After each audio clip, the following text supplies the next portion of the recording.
राधे राधे बच्चों, आज एक और न्यू टॉपिक के बारे में हम लोग समझते हैं। हम लोग आज पढ़ेंगे क्लोरोप्लास्ट के बारे में, हरित लवक के बारे में। इतना तो हम लोग जानते हैं ना कि जो प्लांट का पत्तियों का ग्रीन कलर होता है वो किसकी वजह से होता है, क्लोरोप्लास्ट के बारे में।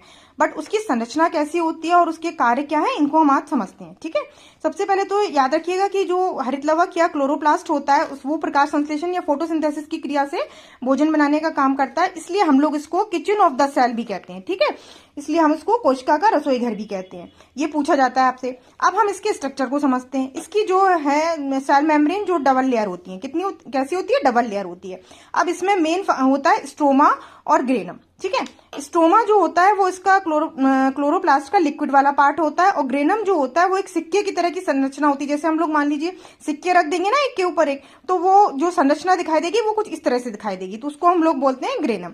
इसमें डीएनए पाया जाता है जो स्फेरिकल शेप में होता है, और इसकी संरचना को और कुछ इंपॉर्टेंट पॉइंट के द्वारा मैं आपको समझाने की कोशिश करती हूँ। तो सबसे पहले आप याद रखिएगा कि हरित लवक की खोज वैज्ञानिक सिम्पर ने की थी। ठीक है, हरित लवक के पौधों का हरा भाग जो होता है पत्तियों का, इसकी वजह से होता है, क्लोरोप्लास्ट की वजह से होता है। जो हरित लवक है, क्लोरोप्लास्ट है, वो केवल यूकैरियोटिक सेल्स में पाया जाता है, प्रोकैरियोटिक सेल्स में नहीं पाया जाता है।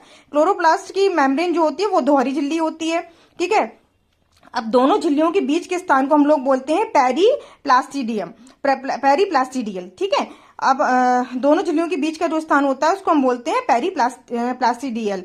अब झिल्लियों के बीच प्रोटीन युक्त तरल भरा रहता है, इनके बीच में जो होता है एक लिक्विड भरा होता है, इसको हम बोलते हैं स्ट्रोमा।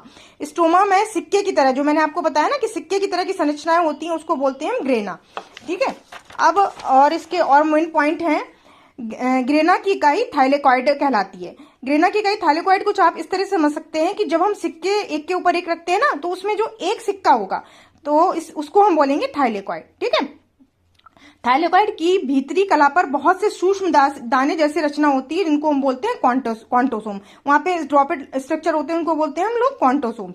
अच्छा, प्रत्येक क्वांटोसोम 230 परमाणु अणुओं का बना होता है। क्वांटोसोम कितने का बना होता है? 230 क्लोरोफिल अणुओं का बना होता है। ये ऑब्जेक्टिव में बहुत पूछा जाता है। ग्रेना को जोड़ने वाली पटलिकाएं, जो इनको आपस में ग्रेना को जोड़ने का काम करती हैं, उनको बोलते हैं हम स्ट्रोमा पटलिकाएं या स्ट्रोमा लैमेली।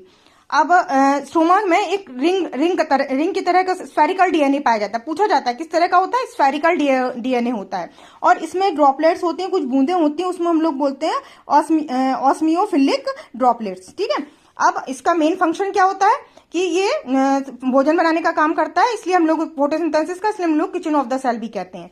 इसको अच्छे से आप समझिएगा, इसको बहुत इंपॉर्टेंट पॉइंट टॉपिक है।